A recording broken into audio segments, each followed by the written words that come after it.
Please subscribe my channel Bong English Tutorial, pushing the red and then bell button. Thank you. Assalamu alaikum. Today we shall discuss about a poem of class 11 named Upon Westminster Bridge. Upon Westminster Bridge.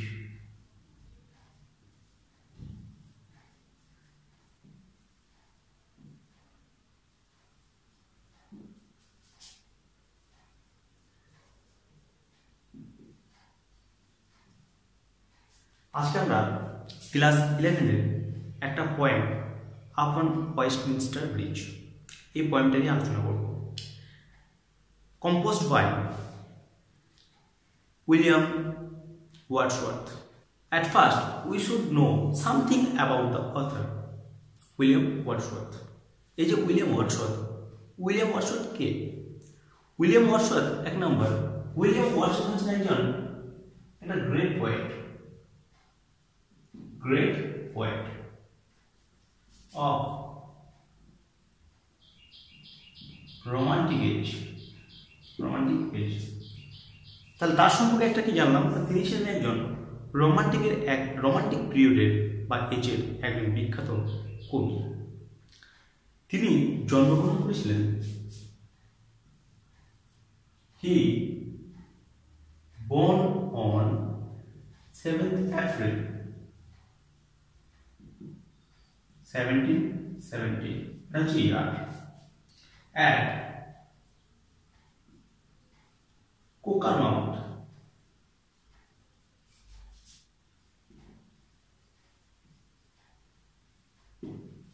তাহলে তিনি ছিলেন একজন romantic এজের একজন বিখ্যাত কবি আর জন্মগ্রহণ করেন 7th এপ্রিল। এখন যে মাসটা চলছে এই মাসের 7 তারিখে, আর ইয়ারটা হচ্ছে 1770। ইংল্যান্ডের একটা ছোট্ট শহর, তার নাম হচ্ছে কোকারমাউথ নামে একটা ছোট্ট শহর তিনি জন্মগ্রহণ করেছিলেন। এবার যে পয়েন্টটা আছে, যে পয়েন্টটার সঙ্গে আমরা পড়বো সেটা হচ্ছে ওয়েস্টমিনস্টার ব্রিজ। এই যে ওয়েস্টমিনস্টার ব্রিজ, এটা তিনি কখন শুরু করেছিলেন? তার 3 নাম্বার জানছি, হি started to compose it means Westminster Bridge। এটা তিনি লিখতে শুরু করেছিলেন 31st জুলাই 1882। তিনি এই পোয়েমটা লিখতে শুরু করেছিলেন 31st 1882 and completed 3rd September 1882। তাহলে কি বুঝতে পারলাম না, তিনি এই যে কবিতাটা আপন ওয়েস্টমিনস্টার ব্রিজ, এটা তিনি লিখতে শুরু করেন 31 জুলাই থেকে। 1802 সালটা একই, 1802 31 জুলাই থেকে, এবং এটা তিনি কমপ্লিট করেছিলেন 3rd সেপ্টেম্বর। কিন্তু এটা কম্পোজ হয়েছিল, এটা পাবলিশ হয়েছিল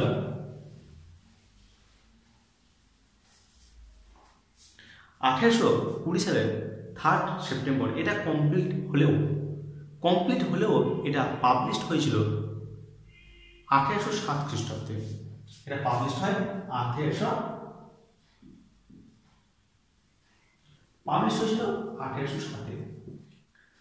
in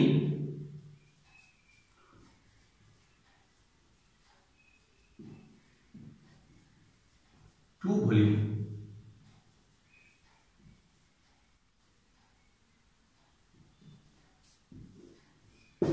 ঠিক আছে, তাহলে এটা শুরু হয়েছিল 1802 সালেরই 31st জুলাই। এটা কমপ্লিট হয়েছিল 3rd সেপ্টেম্বর, এবং এটা পাবলিশ হয়েছে 1807। কোথায় পাবলিশ হয়েছিল না, পোয়েমস ইন 2 ভলিউমস নামে একটা কালেকশন ছিল, তার কালেকশন ছিল পোয়েমের। ঠিক সেই কালেকশনে মানে পোয়েমস ইন 2 ভলিউমসে এটা পাবলিশ হয়। অর্থাৎ এটা হচ্ছে এই পোয়েমটার সোর্স। তাহলে এই পোয়েমটার সোর্স হচ্ছে পোয়েমস ইন 2 ভলিউমস। এই কবিতার পিছনে একটা গল্প আছে।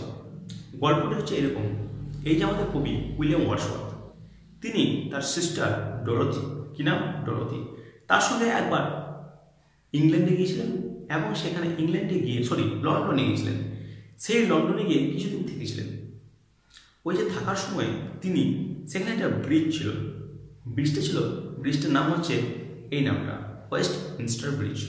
সেই ব্রিজের উপর থেকে তিনি লন্ডনের ফার্স্ট মর্নিংয়ে যে দৃশ্য, কি যে সুন্দর দৃশ্য, সেই দৃশ্যটাকে তিনি উপভোগ করেছিলেন। আর এবং সেই উপভোগ করার পরই সেই সুন্দর দৃশ্যটাকে তিনি এই কবিতার মাধ্যমে তুলে ধরেছিলেন।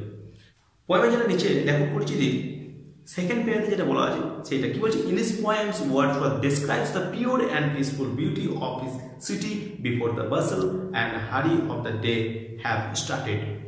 এখানে তিনি বলেছেন যে এই কবিতার মাধ্যমে ওয়ার্ডসওয়ার্থ বর্ণনা করেছেন একটা পিওর মানে শুদ্ধ এবং পিসফুল বিউটি, একটা শান্তিপূর্ণ সৌন্দর্য, সেটা তার শহরের শান্তিপূর্ণ সৌন্দর্যকে তিনি বর্ণনা করেছেন before the bustle and hurry of the day have started. মানে এই যে এই শহরটা কোলাহলপূর্ণ এবং বিভিন্ন কাজকর্ম শুরু হওয়ার আগে, মানে ব্যস্ততম হওয়ার আগেই যে সৌন্দর্য, সেই সৌন্দর্যটাকে তিনি এই কবিতার মাধ্যমে তুলে ধরছেন। তারপরে বলছেন, the poet is moved by the somnolent beauty of the morning that wraps up the city in tranquility.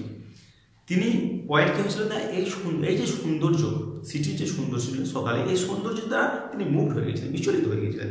এবং সকালে এই সৌন্দর্য যেটা কিনা এই শহরে একটা সিদ্ধ শান্ততার মধ্যে র্যাপ করা যায়, র্যাপ মানে আবরিত, মানে জড়িত হয়ে আছে। বেশ দেখো, এবার আমরা কবিতাটি পড়ব। কবিতাটির মাধ্যমে লেখক কি বলছে,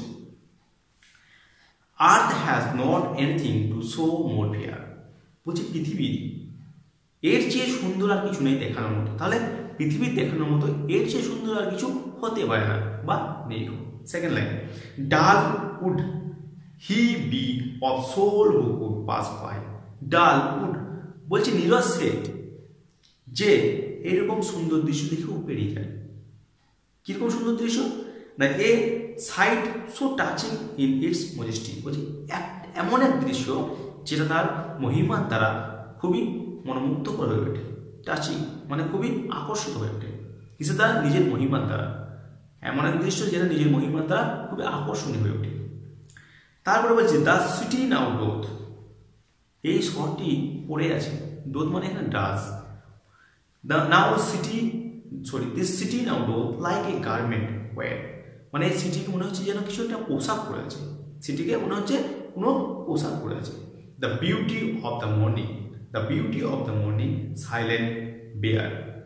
তাহলে সকালের যে সৌন্দর্য, সেই সৌন্দর্যটা কেমন বলেছেন লেখক এখানে, সকালের সৌন্দর্যটা হচ্ছে সাইলেন্ট মানে স্তব্ধ, অ্যান্ড বেয়ার হচ্ছে মনোবৃত্ত, মানে সকলের কাছে উন্মুক্ত, এরকম একটা সৌন্দর্য।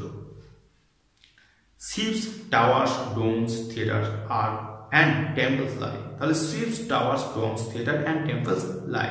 তাহলে জাহাজ, বড় বড় সৌধ, গম্বুজ, নাট্যশালা এবং যে মন্দিরগুলো আছে সেগুলো সব এখন কি আছে না, সব শুয়ে আছে। Open unto the field and to the sky. Open unto the fields মানে উন্মুক্ত গগন বা দিগন্ত বলতে পারি আমরা। তাহলে দিগন্ত এবং টু দ্য স্কাই এবং গোটা আকাশ বরাবর কিনা, all bright and glittering in the smokeless air, all bright and glittering in the smokeless air। তাহলে গোটা দিগন্ত এবং আকাশ পর্যন্ত কি না, সব all bright, সব পরিষ্কার চকচক করছে, glittering in the smokeless air মানে এখানে বলছে সব কিছু যেমন ঝকঝকে চকচক করছে, in the smokeless air মানে ধোঁয়াহীন, মানে দূষণহীন আকাশ। তাহলে লেখক এখানে বলতে চাইছে যে সকালের যে দৃশ্য, সেই সকালের দৃশ্যের মধ্যে কোনো রকম পলিউশন থাকে না, without pollution, the beauty of without pollution, যেখানে কি হচ্ছে না, গোটা দিগন্ত আকাশ বরাবর চকচক ঝলঝল করছে। তারপরে কি বলছে, never did sun more beautiful strip. Never did sun more beautiful strip. Strip মানে হচ্ছে বর্ষিত করা, বর্ষিত করা, কিন্তু সান তো আর বর্ষণ করতে পারে না, এটা বৃষ্টি। তাহলে সান কি বর্ষণ করছে না, বৃষ্টির বর্ষণ কথা বলছে না, এখানে বলছে সানের যে কিরণ, সেই উজ্জ্বল কিরণের বর্ষণের কথা বলছে। তাহলে কি না, never did sun more beautiful strip মানে সূর্য কখনো এত সুন্দরভাবে কখনো বর্ষিত করেনি বা সিক্ত করেনি। In his first splendour valley rock or hill মানে তার সৌন্দর্যে, তার প্রথম সৌন্দর্যের মধ্যে সূর্য কখনো এইভাবে ভ্যালিকে, রককে এবং হিলকে অর্থাৎ উপত্যকাকে, পাহাড়কে, পর্বতকে কখনো এইরকম সিক্ত করেনি, এইভাবে কিরণ দ্বারা বর্ষিত করেনি। নেভার শো আই, আমি কখনো দেখিনি। নেভার ফেল, আমি কখনো অনুভবই করিনি। এ কাম সুটি, মানে লেখক এখানে বলছে যে এতটা স্তব্ধ, এই যে সৌন্দর্য, এই যে প্রকৃতি এতটা শান্ত, এতটা স্তব্ধ, তা আমি কখনো আগে দেখিনি, কখনো অনুভব করিনি। The river glideth at his own sweet will. The river glideth at his own sweet will. তার মানে এখানে বলছে রিভার glideth, মানে এখানে নদী কি করছে না বয়ে যাচ্ছে। কিভাবে বয়ে যাচ্ছে? At his own sweet own, তার নিজস্ব মন্ত্র গতিতে, মানে ধীরে ধীরে নদী কিরকম বইছে? নিজস্ব মন্ত্র গতিতে। ডিয়ার গড, প্রিয় ভগবান, প্রিয় ঈশ্বর। The very houses SIM asleep, বাড়িগুলো মনে হচ্ছে যেন ঘুমাচ্ছে। কি বলছে? প্রিয় ভগবান, বাড়িগুলো মনে হচ্ছে যেন ঘুমাচ্ছে। And all that mighty heart is lying still, and all that mighty heart, mighty heart মানে এক সর্বশক্তি একটা হৃদয়। এখানে মাইটি হার্ট কাকে বলছে সেটা বুঝতে হবে। এখানে মাইটি হার্ট বলছে লন্ডন শহরটাকে। মাইটি হার্ট কাকে বলছে? লন্ডন শহরটাকে। তাহলে দেখা যাক মাইটি হার্ট কাকে বলছে। মাইটি হার্ট বলছে লন্ডন, মাইটি হার্ট হচ্ছে London. The busy and noisy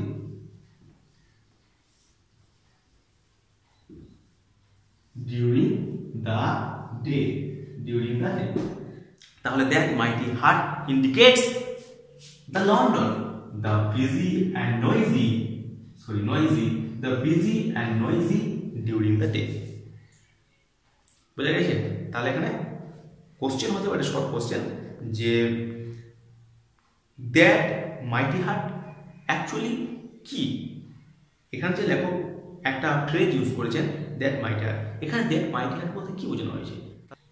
that mighty heart refers London, busy and noisy. তাহলে আমরা দ্যাট মাইটি হার্ট কি হচ্ছে না রিভার্স করছি লন্ডনকে, the busy and noisy during the day, the busy and noisy during the day.